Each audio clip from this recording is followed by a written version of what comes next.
Le commandement que je t'adresse, Timothée, mon fils,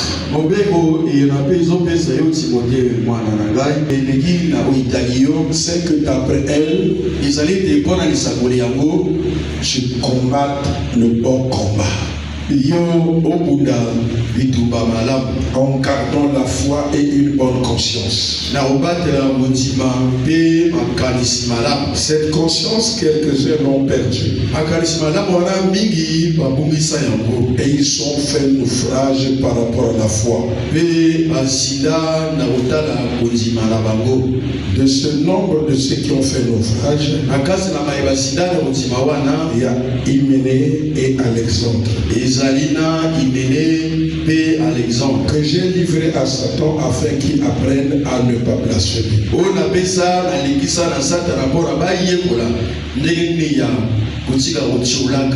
Amen.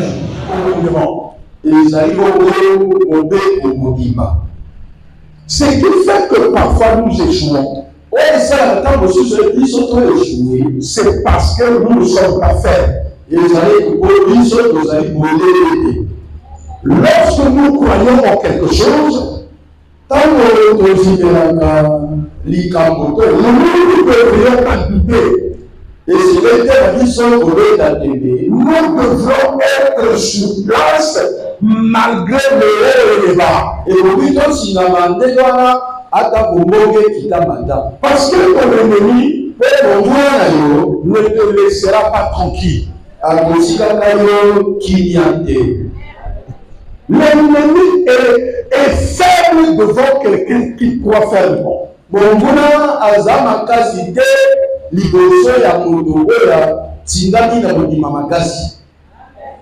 Aujourd'hui, dimanche, je fais de ça un enseignement très important. Comme Paul a dit à Timothée, c'est un commandement.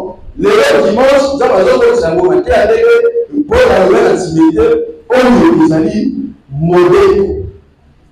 combat le bon combat de la foi. Quand tu as cru au Seigneur Jésus, il a eu des témoins. Même le diable a vu ça. La foi est l'ennemi de Satan. Satan n'aime pas celui qui est ferme. Quand il t'a imposé une maladie, il t'a imposé un plus pauvreté. Il t'a imposé quelque chose de bizarre. Ce qu'il veut en toi, c'est que tu puisses nier Dieu. Que tu prennes cette attitude de dire, oui Dieu, s'il était là, pourquoi je suis malade? Je prie comme je ne prie pas. Il veut que tu sois dans la négation. Il ne veut pas que tu sois positif. La fermeté est que, malgré que je n'ai pas eu ce que je cherche, mais le Dieu que je prie, n'a pas d'échec. Dès que j'ai commencé à prier, toujours la solution de ce que je cherche.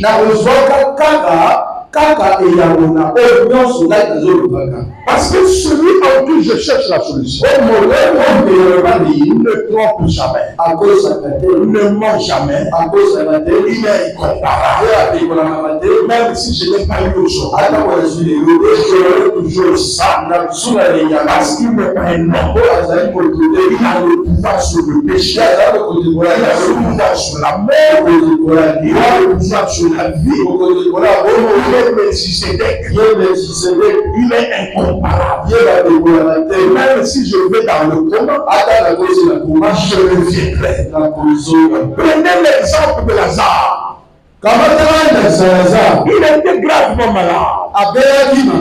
Mais il a dit avant de mourir, même si je meurs, quand il viendra, il va me ressusciter. Cette parole est allée avec son âme. Quand l'âme arrive dans le nez de Jésus, je suis pour la foi.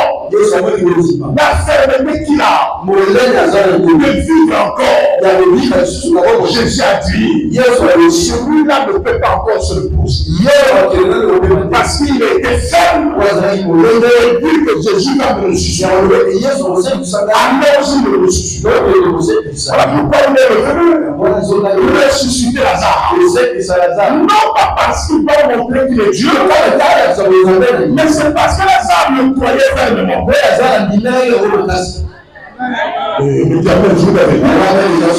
Comment tu peux prier ce Dieu-là?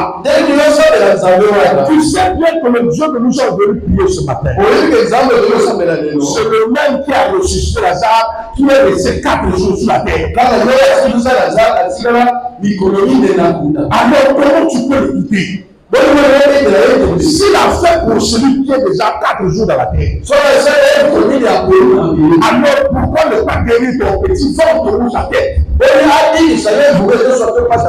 Qu'est-ce qu'il manque dans ses mains pour te donner le mariage? Qui est celui-là? Quel est ce totem-là? Il dépasse Emmanuel. Non, ça ne dépasse pas Emmanuel. Tu dois être ferme. Il y a déjà un programme sur toi. Un programme de bénédiction sur toi. Ne lâche pas. Continue à croire. Il le fera. Je vous dis la vérité. La parole que je vous dis là, est l'ennemi de la société. Même si les sorciers veulent de moi, tant que tu seras ferme, le Seigneur Jésus-Christ, il ne prend jamais ta bague. Au contraire, celui qui fait la vie va tomber à ta place. Beaucoup vont mourir à cause de toi. Soyez fermes. La foi ne dépend pas des bénédictions. La foi, c'est l'esprit. Les bénédictions, c'est la conséquence de la foi. Est-ce qu'il y a quelqu'un qui croit maintenant? Est-ce que tu crois au mariage? Tu crois aux enfants? Tu crois avoir de nouvelles choses? Tu crois à la guérison? Malgré que le docteur a parlé, le docteur n'est pas Dieu. Jésus-Christ reste Dieu. Ce qui peut être impossible chez les humains est impossible à Dieu. Nous sommes venus célébrer l'Éternel. Ce que je vous dis est sacré. Au-delà de ce que nous connaissons, au-delà de la société, au-delà des démons, ce que nous venons célébrer ce matin, c'est le Créateur. Sois ferme dans ce que tu crois. Si tu es avec moi, tu vas prospérer un jour. C'est ça Dieu. Il doit démontrer aux humains que je suis celui qui est capable de nous faire. Il a dit garde une bonne conscience. Ne sois pas quelqu'un qui tombe, qui se réveille. Vous balancez la tête, vous balancez la tête. C'est vous pouvez vous dire, on a quoi à la main? Pourquoi il y a un homme? Ok, après, on a mis Jésus. Nous avons mis les sandailles. On va le pays de vous, on a mis Jésus. Tu es inutile, même dans le fétiche, tu es inutile. Alors, dans la kisi, vous allez tomber à terre. Oui, même côté à Satan, il y a un moto à bon côté. Est-ce que tu m'entends, bien-aimé? C'est ça, mes bien-aimés, la constance. C'est même si la foi, c'est la constance. La réussite de ton commerce, ce n'est pas parce que tu changes les commerces. Non, c'est parce que tu crois en ce que tu fais. Ce qu'on peut la mise en main, au croire, au comme à un niveau où le Dieu a milliard de la mise en main. C'est pas aujourd'hui la réussite, la mise à main était, la commune a friperie, aucun a friperie, mais la main va lever les athées, aucun n'a mis à Mikalo, aucun qui tient dans mon saga. Dans les liens de la main, la mise à main, la mise à au nom de la biété, aucun n'a maquillable, aucun qui prend noir, aucun ne pourra, pas le même pour tout là, au fâché, au jaune, point de noir à biété. Nous avons fait une belle, mais c'est la boca, et pour nous, il y a mille maniocs. Au commun, 1000 maniocs, les gens viennent à voir 3000 maniocs. Donc tu vas changer tout le commerce. Ce n'est pas en changeant le commerce, mais c'est en croyant. Parce qu'en toute chose, il y a des épreuves. Mais non, nous faisons des épreuves. Il y a un bateau qui a 100 malamu.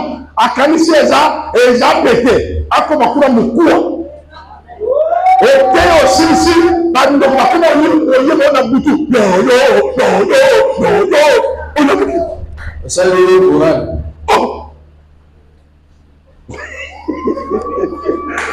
bokere mama na te na sisi kotea bando ko na na butu motema yi na ndoto na mama mama asimna likolo abendika wa ndoto hii ya vrai nanga mukara wala ndoto kotea lisusu batuti so tu yo kufa wala la mukara lisusu yo kote et l'homme tout va l'élection des preuves bato mingi bazanga parce que badinga ko preuve te so la mukara bo wa defie wapi côté preuve ezalaka te wapi nzela yo kozwa oyo épreuve eza te oluki libala épreuve oui yoko tozoluka libala tuna po bazali libala kuna tunaka vile ya gege ya libaka bakota ya kasi babima ozuzu ozolika babala ozuzu ozoli babima tuna ancien ndenge ali priere awa tuna ye esi akolia mbongo yo tini wana akokende opena su na yango oyokilo oyuba biye eza te mwesana okana su asa akani su asomi yo kupe donc otali ye su olobi so na bami bata awa pe l'épreuve. Est-ce que tu m'entends là? Si tu ne connais pas ça, c'est le nous allons tous les l'épreuve. C'est ça la foi. Toi, tu veux te marier, mais tu veux que Dieu le fasse en 2 mois. Surtout les Cameroun, il faut du 6 décembre. On peut s'en aller. Souvent, on peut citer papa n'a pas la tête. Après, ça peut être. Attends la côté de ça. Non, on peut s'en jamais ultimatum. Attends, on dit là. On fixe de l'aide. Il y a des Camerounais qui ont besoin de 3 ans. Même 6 ans. Il y a une représentation ultimatum. Toujours dire là que à ça. Mais vous connaissez à ça et d'arriver. Yo kanga makana prière. Donc vous êtes agité. Vous comprenez ça? Ne doute pas. Crois seulement. Et tu verras la gloire de Dieu. Combat le bon combat de la foi. Là, on ne parle pas de combat de prière, non. Le combat de la foi. Il y aura des choses qui viendront vers toi. Dieu voit la foi. La résistance. Comment tu résistes? C'est comme le Job. Il a eu un combat de foi. Les choses lui ont arrivé à tel point que même sa femme a dit Dieu. Il a dit je ne peux pas. Je prie Dieu quand je suis bien, quand ça ne marche pas, je dois aussi prier. Je ne veux pas refuser Dieu parce que le commerce ne marche pas. Je ne veux pas refuser Dieu parce que le mari n'est pas arrivé.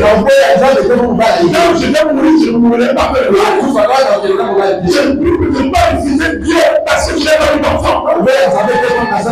Dieu laisse Dieu parce que c'est Dieu qui donne tout ça. Si je le refuse, je vais aller mourir. Si je le refuse, je suis Dieu. Lorsque je vais partir, je vais rester avec lui. Même si j'ai un Dieu, je resterai avec lui. Même si je n'ai pas de nouvelles. Parce que seul lui, à part Jésus, il n'y a pas un autre. Tu dois rester ferme. Reste ferme. Même si on t'humilie, tu restes avec Jésus-Christ. L'humiliation va partir. Je sais de quoi je parle. Je sais de quoi je parle. Est-ce que vous m'entendez là? Je sais de quoi je parle. Je prêche par la foi. Personne n'arrivait à me conseiller. Il m'a dit laissez-le. Il est trop têtu. Moi je priais le Seigneur. Je cherchais le Seigneur. J'ai dit je reste avec toi. Un jour je priais et quelqu'un disait, au lieu de me répondre, j'ai entendu l'adoration. Si tu crois,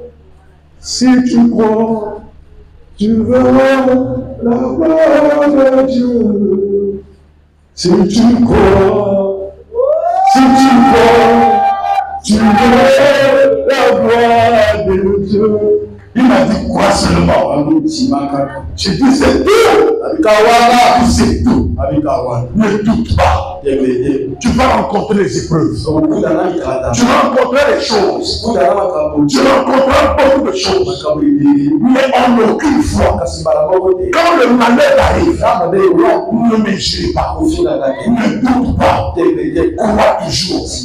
Même si on t'humilie, je dois croire que Jésus est avec toi.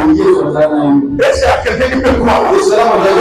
Tu verras la gloire de Dieu. Dois-toi abandonner.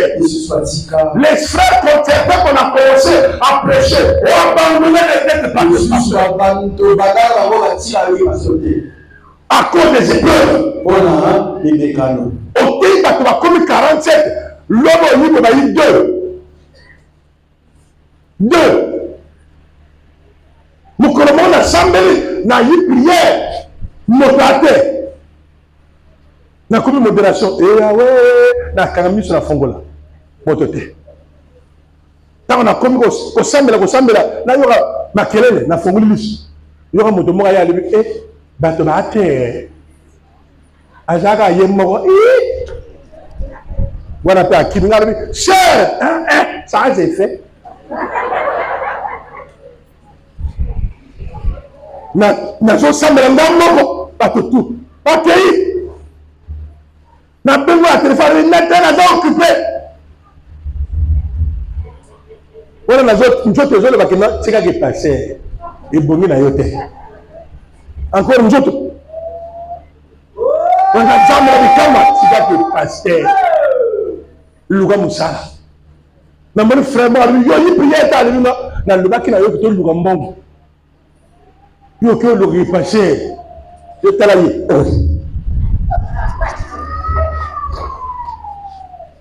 Ngana jongi ndaka la lubina sila bandi na beso na bandate mais le corps na sila ndimi na za passer na kotika te tango nzamba moni lo matinga point épreuve réussie c'est ça mes bénis tango ne réussis pas les épreuves quand tu as peur tu regardes l'âge patela acheté patela nzambe patela bandoki te patela nzambe patela maloba bato te patela nzambe patela manade te patela nzambe malgré que ça ne marche pas mais tu dois rester racada l'éternel le bon combat de la foi tout ce qui ont réussi c'est par la foi. Abraham a réussi par la foi. Quand tu le fais là, les Sarah c'est par la foi.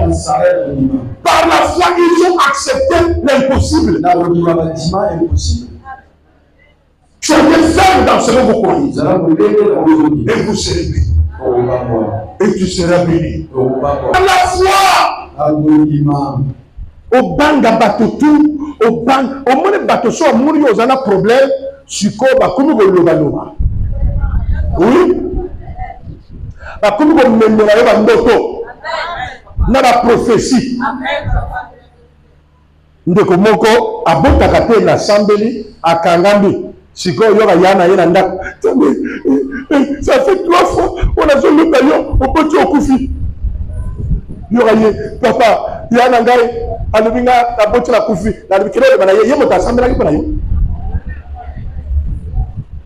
Oya sambeli moto mususu. Oya joli yo koufi ya moto mususu. Tu ne fais pas couler sorcier au moins tu es dans le on a dit que non, nous avons dit que on a semblé pour la demi, on doit dire à l'objet sans effet. Quand il y a quelqu'un qui a prophète à l'objet, on a dit semblé et à bon côté. Vous voyez, on a eu un petit coup de le valoriser. Oh, le sacrana bateau, moto sur la ligne de avec le Ndoto, à vous profiter. Famille a toujours la bonne tête.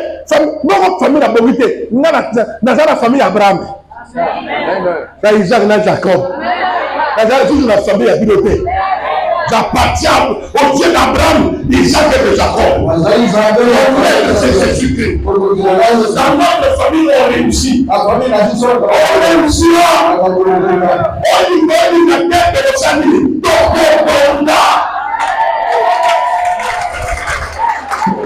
Ah, la vérité, comment ça dit? Tu m'entends là? Tu m'as entendu là? Dieu me bénira. Sois ferme. Ce que tu crois. N'écoute pas ce que les gens disent. Cause à la moto à yoga makamukite. Annoncer malade au commis pour le manoba. Faut le manabango. J'ai dit ça depuis le matin. Il y a une sœur comme ça. Il y a ça ndima à lui que ngana cause à la veuveté. Satan yoki. Mon banda ya kotiti na koma. Donc sur bato wuti na si asu bo ba kene kuna na koto ba tshaka bato ba koma. Bato ba kota kirikirite. Donc sur me desa bibi ba tuli boni kuna me desa sarbe. Pas d'espoir. Attendez seulement qu'on débranche. Pas débrancher, pareil. Donc, bateau, on a imaginé, bah, comme quoi, bah, on a eu à faire ça, la gamme. Yo, voilà le corps, yo, ya, on y a un bongo. Yo, voyez, n'a pas ça la vérité. N'a si la demande à Yesu, n'a pas ça la vérité. Ce qui dit comment Yesu, les gens ont dit, on a l'église, on a demandé à l'Aïe. Mais si les gens ont demandé, n'a pas ça la vérité, n'a pas ça la vérité, n'a pas ça la vérité. Vous me faites un moto. Si il n'a pas quoi, je vais caranayer, je vais la vérité, mais ce qui peut me casser, à Djongi, à une allume qui n'a yo, non, mais tu ça y est. Mais vous l'avez dit, la zone de la moto va le courant. N'a pas ça la vérité. D'après ces informations, n'a pas ça la vérité. L'homme bongo, si ma nuit est la bongo, à la nuit, si quelqu'un dit, veut le wana, on commence à bientôt. Puisque la situation de ce que s'emplit, situation ils ont pour la camp pour là. Il y a le bataille poli les élections de la. N'a pas ça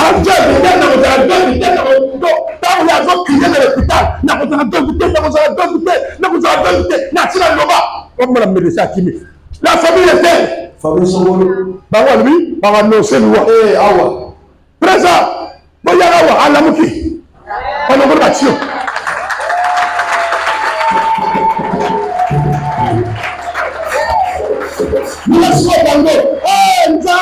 Nzambe. Là, pourquoi on est là? Pourquoi on est là pour vérifier? Non, mais pas tout la bureau de la vérité.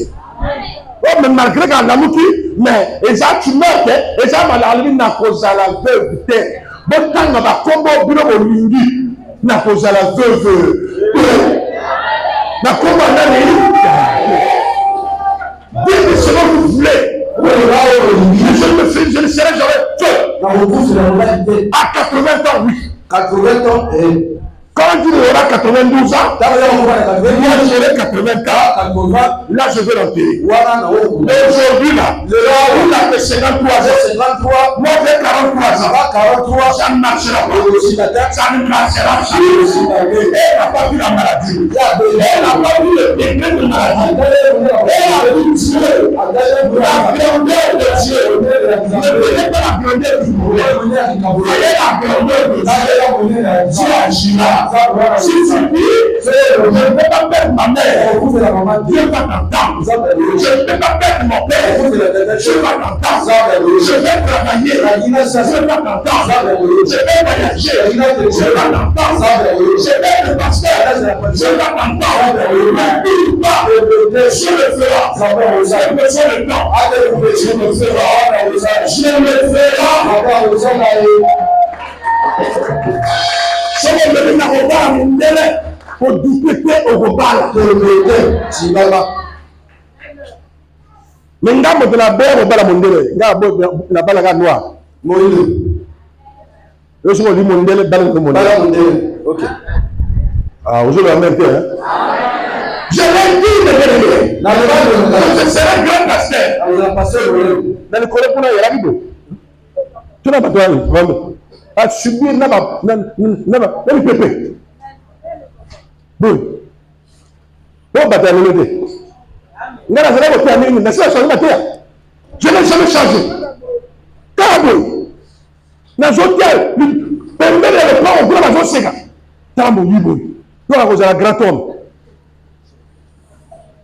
ozo semble ba di soupe ya toilette a toilette mai ko yawa au moins c'est quoi ça la rabu moto azul bala atsana kati abeti biso fa otala bo niveau là okazi niveau là otibe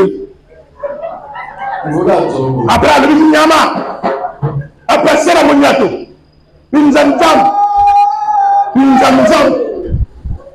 so zamba yele te otiga mais ba mususu aso ba tout oti prière tela yete na uti kota yaya aboye ko ndima ka uti prière nzamba le biso ko singa soni ndapela yo so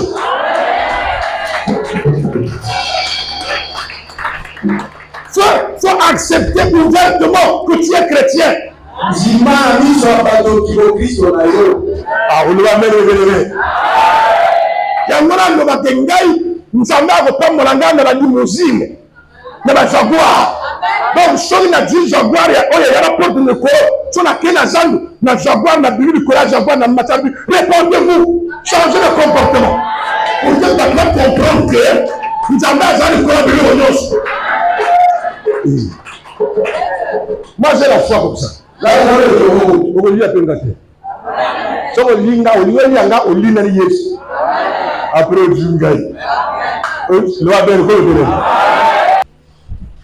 Quand on va lever la garde, non, ainsi par l'Éternel, tu seras prophète. Ah, la télé m'a fait. Parce que la garde, frère, mon zombie, la garde, la boy. Pour la nina boy. Parce que ma pasteur, au moins, la église, au talaka. Au moins, la tombe, si tu arrives là, tu vas cotiser. Tu tournes en gauche. Papa, faut faire ici. Tu vas cotiser pour que nous sommes à ça, la foufou, la pasteur. Tu vas cotiser et c'est 6 500. Ça va vous faire comme 25 000. Et ça, va pas me le. Oh, ça va déplacer, après ça, tu vas me le. Tu vas me dans la guimpe. Après le déplacement, après ça. Bon, il y a aucun métier dans le viaduc. Alors, comment le lobby? Vous voulez tuer le long encore. Pourtant, on a mon pour qui passait les temps gâtés. Les temps gâtés. On nous a passé le message de fait. Nous avons ça même à trésor. On a bien assez. Si on a tiré dans la forêt, nous avons ça la tête. Si on a tiré dans le ministère des touristes, nous avons touristé. que le ministère des Finances comme ça, mais je ne peux pas compter mon. Je vais l'amener de l'économie. Amen. C'est par rapport à ton choix. Ils allaient au royaume.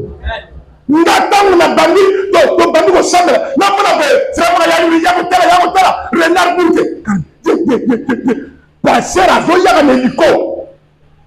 Passer à table en hélico.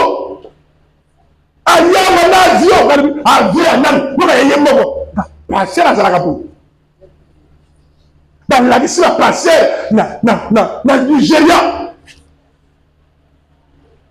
Le passeur, il daoussa. Dans la voiture, donc passer dans la gabo. Ah, ce que vous là vous a passé.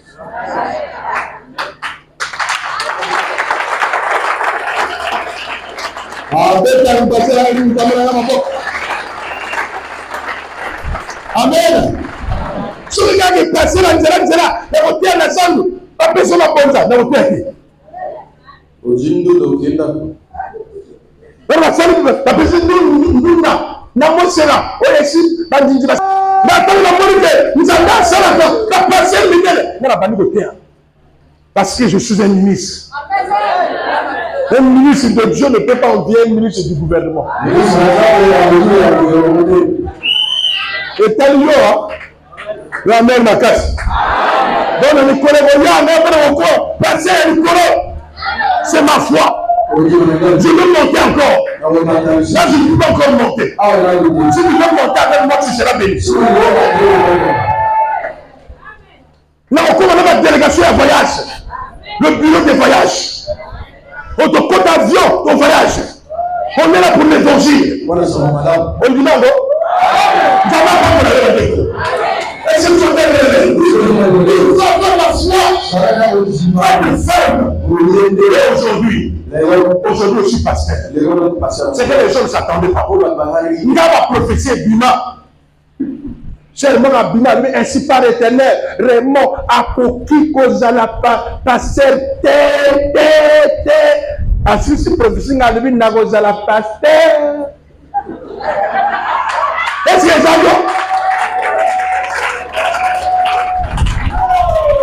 la sœur, nous disons la prophétie n'a levé Nagozala.